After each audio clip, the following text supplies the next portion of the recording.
मैं सर अंत में कहना चाहता हूं, SC ST OBC पे अन्याय कब रुकेगा? लेकिन आज भी भारत में सफाई कर्मचारी, संविदा कर्मी गटर में उतरता है सर। और मैं सरकार से पूछना चाहता हूं, चांद पर पहुंच गए लेकिन अपने भाइयों की सुरक्षा और तकनीकी मशीनें उनको क्यों नहीं उपलब्ध करा पाए? 1 रुपए लीज पे पूंजीपतियों को जमीन दी जाती है। क्या ऐसी कोई योजना गरीबों के लिए भी आएगी, SC ST OBC माइनॉरिटी के लिए, कि उनको भी जमीन मिल जाए? तो ऐसा लगता है जैसे हम विपक्ष के लोग हैं तो हमारे लिए कोई योजना हमारे क्षेत्रों के लिए नहीं होगी सर। सबका साथ, और सबका कौशल विकास सर, मैं सर्वप्रथम बहुजन समाज में जन्मे सभी संतों, गुरुओं, महान पुरुषों को नमन करता हूँ। उनमें भी राष्ट्रपिता ज्योतिबा फूले, छत्रपति साहू जी महाराज, बाबा साहब अम्बेडकर, मान्यवर साहब श्री काशीराम, मान्यवर दीना भाना वाल्मीकि और मान्यवर महामना रामसु वर्मा जी को नमन करता हूं। और अपने संसदीय क्षेत्र नगीना की जनता का आभार प्रकट करता हूं जिन्होंने मुझे चुनकर यहां भेजा है। सभापति जी, बजट केवल एक आर्थिक दस्तावेज नहीं होता बल्कि यह सरकार की सोच, संवेदनशीलता और सामाजिक प्रतिबद्धता का प्रतिबिंब होता है। बजट यह तय करता है कि देश का विकास समावेशी होगा या चुनिंदा और सत्ता में बैठे लोग सबको साथ लेकर चलना चाहते हैं, कुछ लोगों को पीछे छोड़ देना चाहते हैं। विपक्ष के नाते हमारा कर्तव्य है कि हम सत्ता सवाल पूछें और कमियों की ओर ध्यान दिलाएं और देश के उन वर्गों की आवाज बने जो इस सदन में अक्सर आंकड़ों में गुम हो जाते हैं। लेकिन माननीय अध्यक्ष महोदय, असली सवाल यही से शुरू होता है, क्या यह बजट देश के गरीब, पिछड़े, दलित, आदिवासी, OBC, अल्पसंख्यक और वंचित वर्गों की वास्तविक जरूरतों को समझता है, नहीं समझता है? मान्यवर, इस बजट में आर्थिक विकास की बातें अधिक हैं लेकिन सामाजिक न्याय की आत्मा कमजोर। माननीय अध्यक्ष जी, सभापति जी, आज देश की सबसे बड़ी संकट बेरोजगारी। हर साल लगभग 1 करोड़ युवा रोजगार बाजार में आते हैं लेकिन अस्थायी और सम्मानजनक नौकरियां और संपादन पैदा नहीं हो रही। इस बजट में स्किलिंग की बात की गई है लेकिन स्किलिंग के बाद जॉब की गारंटी नहीं है। विशेष रूप से SC ST और OBC समुदाय के युवाओं के लिए कोई अलग से लक्षित रोजगार योजना नहीं दिखाई देती है। देश की लगभग 45% आबादी जो कृषि पर निर्भर है, जिसमें SC ST OBC समुदाय की भागीदारी सबसे अधिक है, लेकिन कृषि और GDP में योगदान 15% से कम किसान की औसत आय अब भी सिर्फ MSP कोई गारंटी सरकार की तरफ से नहीं दी गई है। सभापति जी, महंगाई का सबसे बड़ा असर गरीब, दलित, आदिवासी और पिछड़े वर्ग को पड़ता है। आर्थिक सर्वे के अनुसार शिक्षा व स्वास्थ्य की लागत पिछले 5 वर्षों में 30 से 40% बढ़ी है।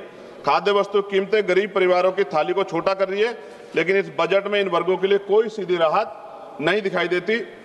सभापति जी, SC ST और OBC वर्ग के मुख्य रूप से सरकारी स्वास्थ्य ये वर्ग है, ये मुख्य रूप से सरकारी स्वास्थ्य व्यवस्था पर निर्भर है लेकिन भारत आज भी स्वास्थ्य पर GDP का केवल 2% खर्च करता है और ग्रामीण और आदिवासी क्षेत्रों में डॉक्टरों की और अस्पतालों की भारी कमी है।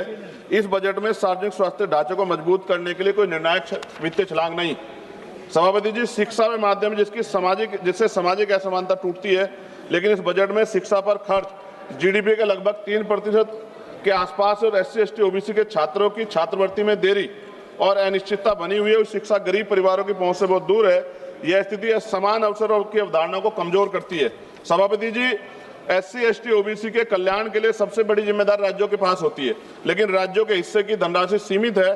केंद्र द्वारा योजनाओं का बोझ अधिक संघीय ढांचे को कमजोर, सामाजिक न्याय को मजबूत नहीं कर रहा है एट प्रेजेंट टाइम। विपक्ष केवल आलोचना के लिए नहीं सभापति जी, हम समाधान प्रस्तुत करते हैं। हमारी मांग है SC ST OBC के लिए लक्षित रोजगार मिशन चलाया जाए, छात्रवृत्ति को समयबद्ध और कानूनी प्रावधान किया जाए, शिक्षा और स्वास्थ्य पर GDP का न्यूनतम 6% खर्च हो, आरक्षित वर्गों के लिए विशेष उद्यमिता और MSME पैकेज दिया जाए, आदिवासी और पिछड़े जिलों को विशेष सामाजिक आर्थिक विकास योजना चलाई जाए। माननीय सभापति जी, ये बजट आर्थिक विकास की तो बात करता है लेकिन सामाजिक संतुलन और न्याय की भावना कमजोर दिखाई देती है।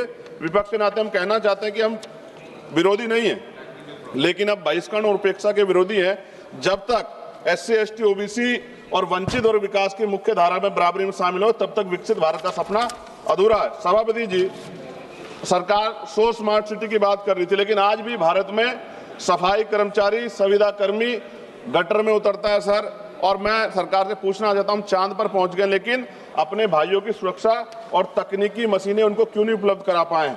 प्रमोशन में रिजर्वेशन SC ST OBC कर्मचारियों को नहीं मिल रहा है और पुरानी पेंशन सर मिलनी चाहिए, उस पर सरकार ने कोई जवाब नहीं दिया है। सभापति जी, बिजली के दाम उत्तर प्रदेश में देश की अपेक्षा, खत्म करूंगा सर, राष्ट्रपति भाषण पे भी आप देख रहे हैं मौका नहीं मिला, 12 दिन बाद वो मौका मिला है तो जल्दी खत्म करो ना, कुछ मांगे तो अन्य राज्यों की तुलना में सर हमारे यहाँ यूपी में ज्यादा है जिसमें किसान, बुनकर, छोटे उद्योग और आम उपभोक्ता प्रभावित होते हैं। और गैस सिलेंडर सर जब चुनाव आता है तो सब जगह 500 का और चुनाव के बाद सर 1000 रुपए का। ये मजाक उड़ता है सर गरीबों का।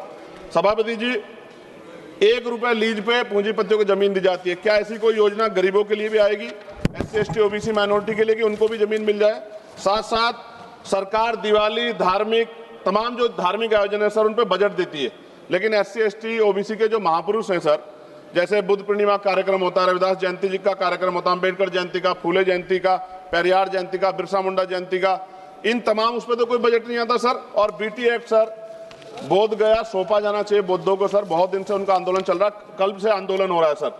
और अहिल्याबाई होलकर जी की देखिए आप मूर्ति तोड़ दी गई और बाबा साहब का पोस्टर जला रहे हैं सर मध्य प्रदेश में, सरकार ध्यान नहीं दे रही। आप अपनी मांग सर, हाँ मांग रख रहा हूँ सर ऑलरेडी। एक और प्रधानमंत्री आवास योजना का दावा है और उत्तराखंड के नैनीताल में, हल्द्वानी में गरीब परिवारों को बेघर करने के लिए मकान तोड़े जा रहे हैं सर। कृपया पंजाब में जो बाढ़ आई थी सर, 1 मिनट दीजिए सर, 1 मिनट दीजिए। पंजाब में जो बाढ़ आई थी उनके लिए कोई विशेष योजना नहीं है, और जातिगत जनगणना में जो सर OBC का कॉलम नहीं जोड़ा सर। मेरे लोकसभा क्षेत्र नगीना में हस्त निर्मित पेंटिंग ब्रुश कुटीर उद्योग, यह उद्योग पूरी तरह से हाथ से चलता है, दशकों तक कर मुक्त रहा, करीब 50% स्थानीय आबादी आजीविका इसी पे निर्भर है, 18% टैक्स लगा रखा। मेरी मांग है उसको 5% किया जाए सर। 2-3 मांगे सर, इनको उठा दो। काफी मांगे आपने कर दी सर, काफी मांगे कर दी। रेलवे कनेक्टिविटी का विस्तार सर हमारे नगीना लोकसभा क्षेत्र में किया जाए।